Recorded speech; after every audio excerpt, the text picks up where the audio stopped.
Thank you so much, as always, for joining me for HR in the Dark, the podcast, the video podcast that exposes the dark side of HR. I am excited to be your host for this episode today. And my name is Stephanie. I am CEO and HR strategist for HR04 for you and your video podcast host for HR in the Dark. Thank you again for joining me for this month's podcast. This month is April, right? Can you believe it already? We are in the month of April. In my area of the world, it doesn't feel quite like spring just yet, but I think we're getting there. But, you know, we've gone through one quarter of the year already, and I've got tons of additional policy information to share with you. But this particular month, the month of April, is National Alcohol Awareness Month. And because of that, this particular podcast for this month is dedicated to discussing policies around drug and alcohol abuse in the workplace. So let's dive right in. There are accommodations that do need to be made for employees if they are suffering from alcoholism and drug abuse in the workplace or just in general. And so today we're talking about, you know, what does that need to look like for you as an employer? What kind of policy do you need to have? I would strongly encourage that if you do not have, even general at best, a drug and alcohol policy, you absolutely need to have one of those in place. It protects not only you, but also the employee in the event that something needs to take place to accommodate them in some type of way, shape, or form. So my caution to you when implementing and utilizing this policy is that you make sure, no matter whether it's general in nature or it's very comprehensive, that you follow that policy consistently across the entire organization. What do I mean by that? If your policy says that you have pre-employment drug and alcohol screening, then every candidate needs to go through pre-employment drug and alcohol screening process. If you say that you test for random alcohol, post-accident alcohol, and I'm saying alcohol in general, but drug and alcohol, reasonable suspicion, return or fitness to duty testing, then it needs to be done consistently under every single scenario that it applies. Because when you pick and choose and cherry pick who's going to be held responsible under that policy and who is not, you're opening yourself up for a lawsuit guaranteed for favoritism of some sort. And trust me, they will find a reason. And even if it is not fully legitimate, you still got to spend your time and your resources arguing the fact that that's not what you did. So you want to make sure that you have airtight policies in place and that you consistently follow those policies across the board. All right. So in regards to laws and as it relates to how do we handle employees dealing with alcoholism in the workplace, there are two federal laws that are required, should be in place. I'll put it that way. It depends upon the size of the employer, whether you're required to follow those. The first is the Americans with Disability Act. You may have heard it referred to as the ADA. The ADA was signed into law in 1990, and it basically states that an employer must provide reasonable accommodation to an employee that does not create an undue hardship for the employer providing the accommodation. In other words, if an employee comes to you and says, I am attending AA meetings and they are in the afternoons from 3 to 5, you're likely going to have to accommodate them some kind of way so they can attend those meetings. If they come to you and say, I'm going into rehab and I'll be gone for 3 weeks and I am submitting this paperwork to you because I've been evaluated and I need to go into a detox program for 3 weeks, you may be required to hold their job for them and accommodate that while they go to seek treatment. If you have 15 employees in your organization, you are required to follow the American with Disabilities Act law. 15 employees, and that's pretty cut and dry. So you have to make some type of reasonable accommodation for them to be able to do their job. Sometimes the reasonable accommodation isn't anything physical that needs to be put in place. Sometimes it's just a job restructuring of sorts. The second law that is in place to protect employers and employees to help them deal with alcoholism is the Family Medical Leave Act, or FMLA.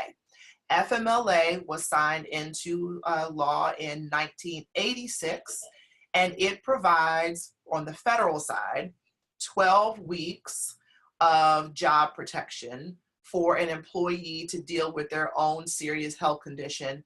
And then there's others. But since we're specifically talking about employees in the workplace that are suffering from alcohol abuse, I'm just kind of carving out that one particular piece, but it does cover other instances.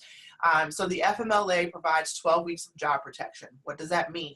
That means the minute that an employee comes to you stating that they may potentially have a legitimate reason under FMLA to be out of work, you need to put them on notice that they may be eligible to take advantage of FMLA.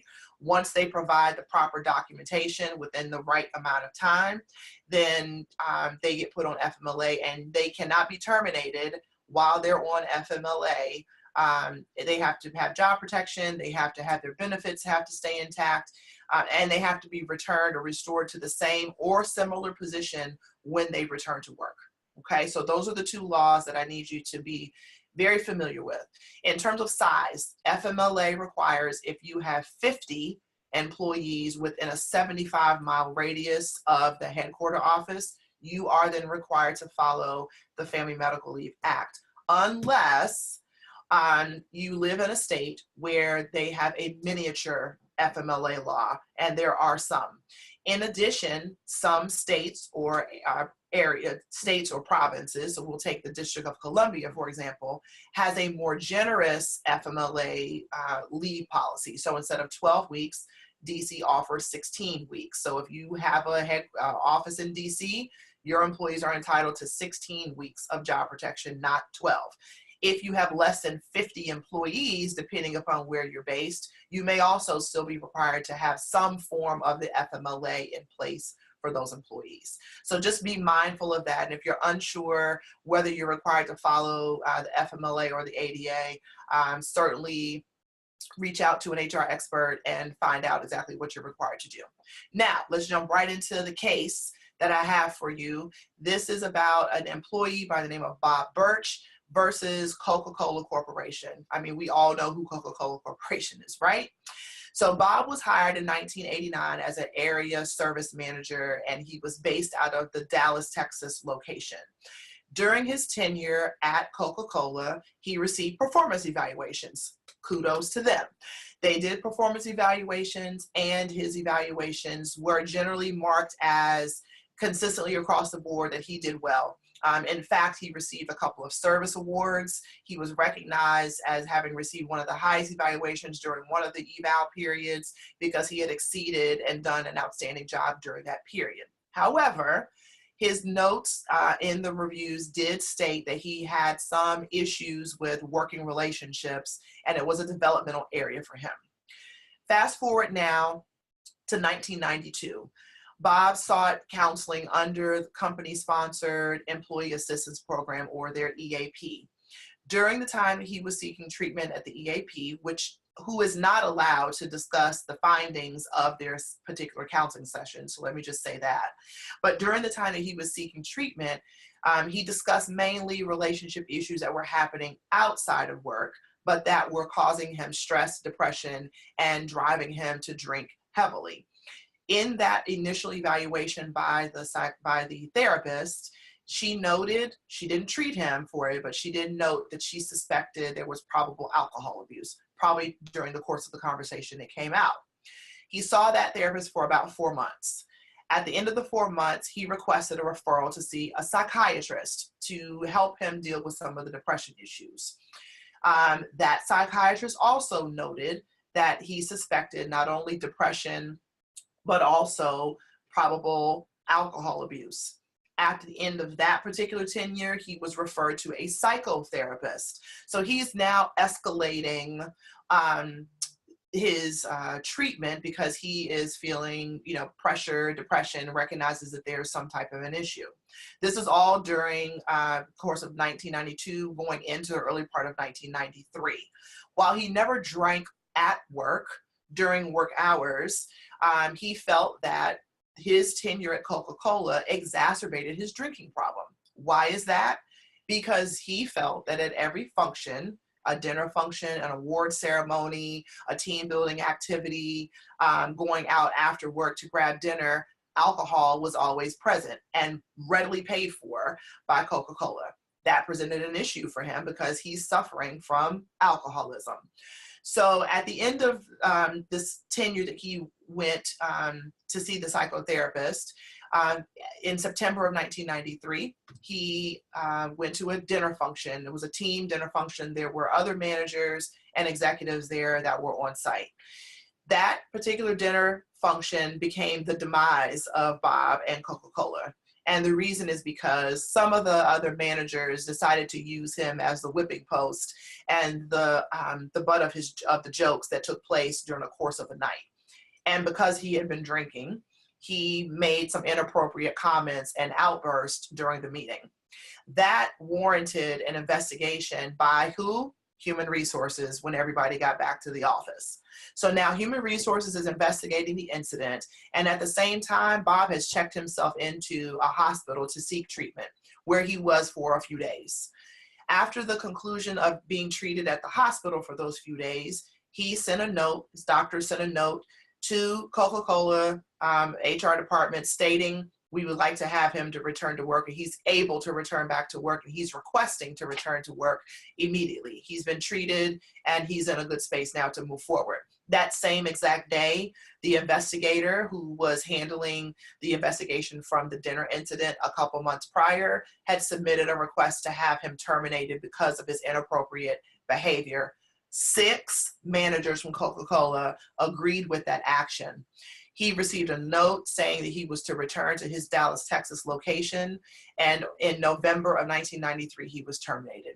He went immediately and sought counsel because he felt that his ADA rights had been violated under, the American Disability Act. He had not been accommodated because of his drinking and issues. And so it went to court, and they had a couple of iterations that went back and forth. At first, it was in favor of Coca-Cola. Then their motion for summary judgment was denied because new evidence was presented, and the summary judgment was given in favor of Bob Birch, and he won the case. The initial settlement was not only for back pay from when he got terminated to when the case was seen in court, but front pay and punitive damages of $6 million. That was fought, obviously, and got brought down to $1 million. But nevertheless, his settlement was $4 million. Coca-Cola was still trying to fight even that settlement because they didn't believe the case had been proven. But the bottom line here is that they were spending dollars in court fighting against a policy that they could have probably managed a little bit better. Were all of his ducks in a row exactly? No, probably not. But he had enough of a case that the court wanted to hear it. And not only did it cost them initially this $1 million, but it also cost them a whole lot of time because Coca-Cola's attorneys, I'm sure, are very expensive.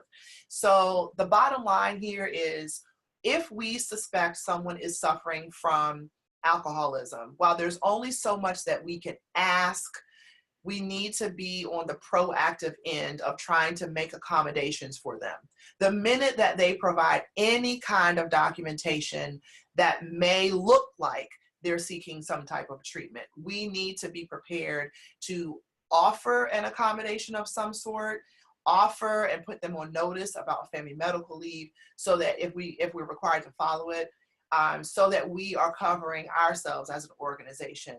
$1 million lawsuit and time spent in court and fighting back and forth with who was right and who was wrong is expensive for any organization. It is particularly expensive for small businesses. It could be door closers for some businesses in this instant, not to mention reputation and how fast good and bad news travels. Let's just be honest. So I encourage you to take a look at your drug and alcohol policy. If you don't have one, you should have one, even if it's general, as I mentioned, that employees that come into your organization, they recognize that there is a drug and alcohol policy of some sort, and there is some standard that they're going to be required to follow. And then if you have 15 employees, make sure that your ADA policy is in place. If you are in a state that has a miniature family medical leave law, or if you have 50 employees and are under the federal law, and those 50 employees are within a 75-mile radius, make sure that your family medical leave policy is in place, and that how you administer FMLA is also followed through in proper protocol. That is another big thing that employers do sometimes get caught in, is not providing the right documentation and notification in the right amount of time, and not tracking Family Medical Leave Act time properly. Thank you so much for joining me today. I appreciate it. Again, April is Alcohol Awareness Month, National Alcohol Awareness Month. And if you or someone that you know is suffering from alcoholism, please make sure that you seek help. You can do so by going to ncadd.org. That's ncadd.org for assistance. I appreciate your time. Thank you again for joining me for this episode of HR in the Dark. I look forward to seeing you next month, May the 2nd, 9:00 p.m. right here. You can catch HR in the Dark, where we're going to be talking about dress code and how well do you really wear it, and is it really appropriate? If you wear it that well, is it really appropriate to be in the workplace? We'll talk about all of that next month. I look forward to seeing you there. Please make sure, if you have not subscribed to the podcast, that you do so by you can go to hr04you.com/podcast, and you can go directly there to subscribe. You can also follow me on social media, LinkedIn, Twitter, Instagram. You can follow me there and catch all the great information that I'll be tossing your way throughout the month. I look forward to seeing you again. Thank you so much for joining me. Have a great evening. Bye.